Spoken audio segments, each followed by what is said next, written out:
Hello beer tubers and welcome to another beer review with me, Peter, the master of hoppets. Today checking out a Danish brewery that I've never reviewed any beer from. This is from Det Lille Bryggeri and it's also the very first Christmas beer this season on the channel. So actually 2 for 1. So we're checking out Det Lille Bryggeri. Look at that, came in these fancy boxes. And it's their Christmas beer. So we're checking out their Det Lille Bryggeri Julebryg Vintage 2022 and Vintage 2022 Barrel Aged. So Det Lille Bryggeri is a small brewery on the island of Zealand in Denmark in Ringsted. They've won the award of Best Danish Brewery numerous times from the Danish Beer Enthusiast. But I've never tried that much of their beers. René, it's a kind of a one-man band thing. It's René who owns the brewery, René Hansen, and he does pretty much everything. It's a very famous brewery, and they have a very strong local support. And again, it's a brewery I've not tried that much beer from, so we'll change that today because I got these bottles from Claus, a subscriber of the channel, or Claus Vordenskjold. If you're Danish, you maybe know Vordenskjold's beer tastings. I can't remember how it's called, but Claus does a lot of beer tastings where he does host these tastings where people buy tickets and then do tastings with loads of different beers. And he's been an avid follower of the channel for like almost since the inception, really. So he's been watching for a long time, and he said like he wanted me to try these two because he thinks it's some of the best Danish Christmas beers around. And I think he thought they need more love. So we'll try them and see, because the Danish, so in the States we just did the pumpkin ales. In Denmark, Christmas beer is massive. Everyone does beers for the festive season. And we even have a day for the release of the Christmas beers. There is the J Day, which is the release of Tuborg's Christmas beer, or Carlsberg's Tuborg Julebryg. I've reviewed it, a Christmas beer. And then there's Ø Day, which is the day before, which is where craft brewers release their Christmas beers. I mean, most craft brewers will release their Christmas beers on that date, which is the day you're going to see this review, which is this year a Thursday. That's when like all the Christmas beers come out. There's of course a lot of supermarket stuff that comes out beforehand, but then there's the small craft breweries like this that release their stuff.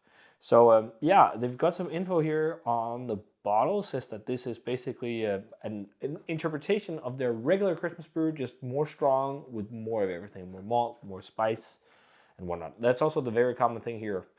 It's often spiced dark beers that are popular for the Christmas season. And then there's Christmas IPAs. That's also a thing, which is basically just an IPA, but with a Christmas label. That's usually how it is.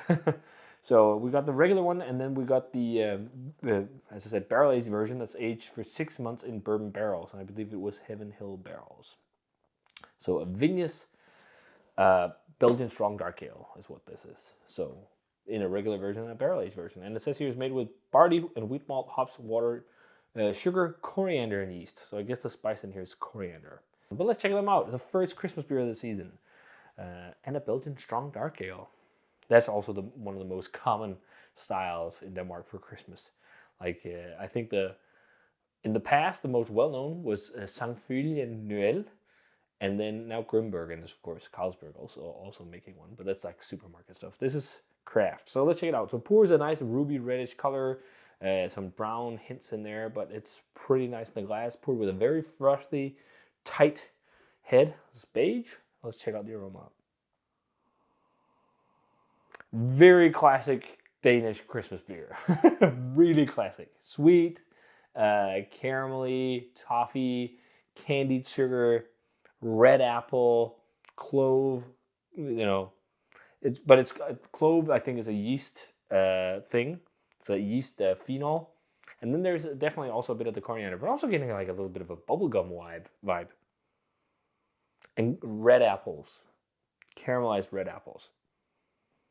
It smells like exactly what I think of when I think like classic Danish Christmas beer tradition. It's something like this. From a lot of breweries. This smells pretty good. I mean, just thinking of something like Sangfylien, I mean, there's definitely connotations to something like that, which I haven't had in years, actually. But that's usually released. I think it's actually only made for the Scandinavian market. Or is that the Easter one? I'm not sure. Also, like Golden Carolus, their East Christmas beer. It's so popular here. People go nuts for that. We've had some of those on the grand Christmas calendars a few times. But yeah, it smells a little bit almost like aniseedy too. It smells like a quintessential Christmas beer according to Danish standards. Let's try it. Cheers, and thanks to Claus for the beers.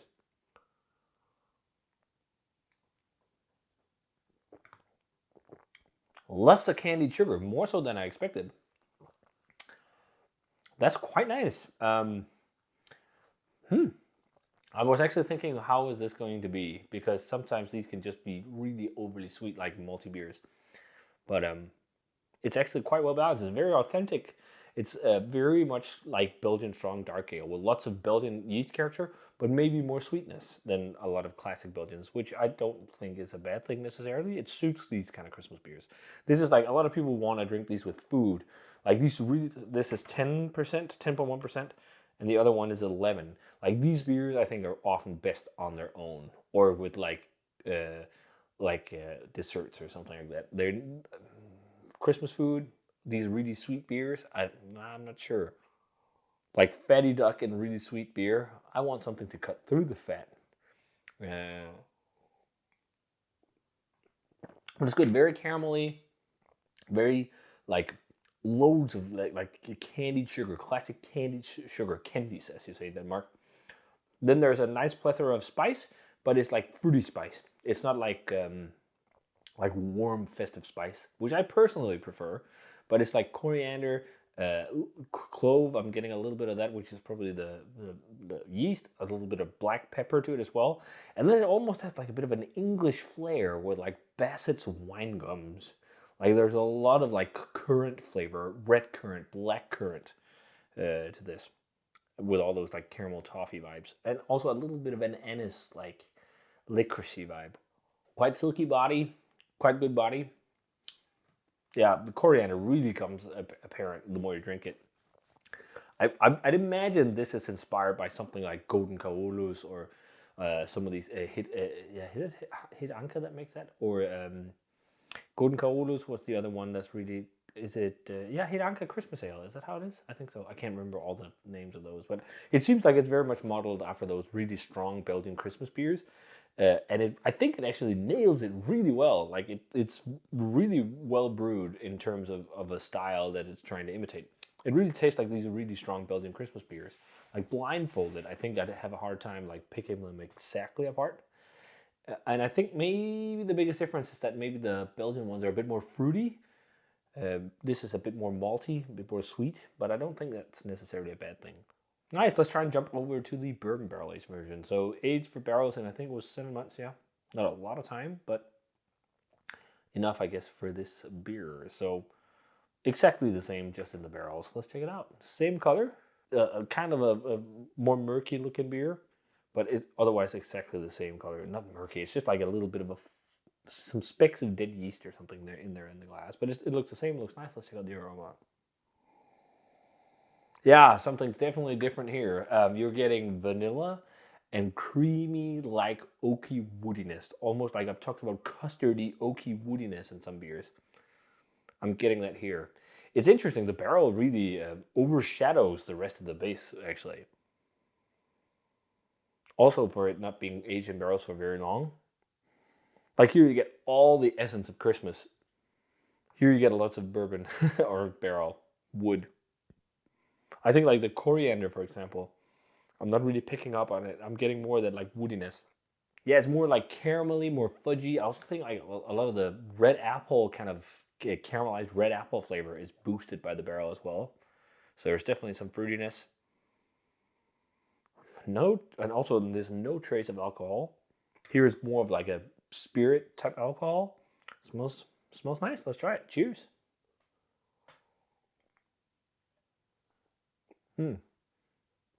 It definitely seems sweeter. That's the first thing I pick up on. Clear, like bourbon barrel flavors. But the base beer, it tastes like a little bit further away from it. Like you don't get the same clear, like spice nuances and like phenols and everything. It's more like caramel fudge bit of vanilla, creamy, custardy oak. It's quite a different beer, really, with the barrel aging. It has that caramelized red apple. It's interesting. And the barrel also dried it out more, so it's not as rich and full as this. Not that it's a whole lot drier, but it just feels like a little bit more dry from the barrel. Yeah. Yeah, a little bit of a charriness to it as well. Almost like creme brulee top-esque vibes from the barrel. Yeah, I don't know, like Belgian strong dark ales or quads, like the really dark ones. They used to be totally my wheelhouse back in the day. And these are definitely more Danishified, being more sweet and more like caramelly and whatnot. Whereas I think they are a bit more fruity often. But it falls into that classic Danish Christmas tradition, being like the joke is maltsuppe, malt soup, like really sweet malty beer, and it really falls into that. And I think both of them do it really well. I do actually prefer the non-barrel aged version, which is interesting. I think the barrel kind of overshadows the base beer. This seems much sweeter too, interestingly. And I think that's the barrel. That's all that like bourbon. You get all that vanilla flavor and whatnot from the barrel, and especially vanilla flavor enhances the perception of sweetness. So, but I actually, to be 100% honest, I was fearing that I would not like these because these classic Christmas beers, sometimes I like them, but also a lot of times I think they're just like too sweet and too much of that like sweet malt soup. But they are actually pretty well made, these two. I actually enjoy them. I think not a lot of Danish breweries do Belgian style Christmas beers that are this close to the real deal. Hats off to that. But in terms of a grade, so the regular version here is really good. Really what I think of when I think of quintessential like classic Christmas beer, very much in the Danish style of like these sweeter malty beers. And I'd say a sharer. I mean, they're in 500 milliliter bottles. The classic Danish format, by the way. This is how our bottles used to look before they did the cans, and so many Danish breweries. But yeah, a sharer, but really good. I think it is very close to some of the Belgians, like a 92, something like that. Really nice. But I think the barrel aged one, like it's nice, but I just think the barrel shines too much. It like overshadows the base beer. I would like to have more of the delicate nuances of the base beer. Actually, I don't know, like if a different barrel would be better or whatever. Maybe it's just like this style I don't like that much in barrels, but that could be it because it's not as bold as like some of the beers that you otherwise put in spirit barrels, like big stouts and barley wines. Actually, there is almost like Belgian barley wine kind of vibes about this as well. Even though that's not a thing, but like a barley wine that's Belgianified because they're more sweet and more rich than classic Belgian beers.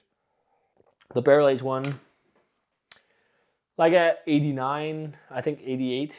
I just think the barrel is a bit too much in it, and that's all. And it's not like too dry or anything, but it's just not as cohesive as the regular version. Yeah, I can definitely recommend trying the Julebryg Vintage 22 and 22 Barrel Age from Det Lille Bryggeri.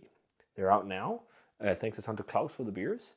And yeah, here's to trying some more Christmas beers this season. The market is flooded right now, so there's a lot to get to. But yeah, hope you guys enjoyed the video. As always, remember to comment, subscribe, check out the Facebook fan page and Twitter and Instagram. Give the video a thumbs up if you enjoyed it. Ring the bell for future notifications about videos. And I'm going to say cheers in my favorite and see you guys in another beer review.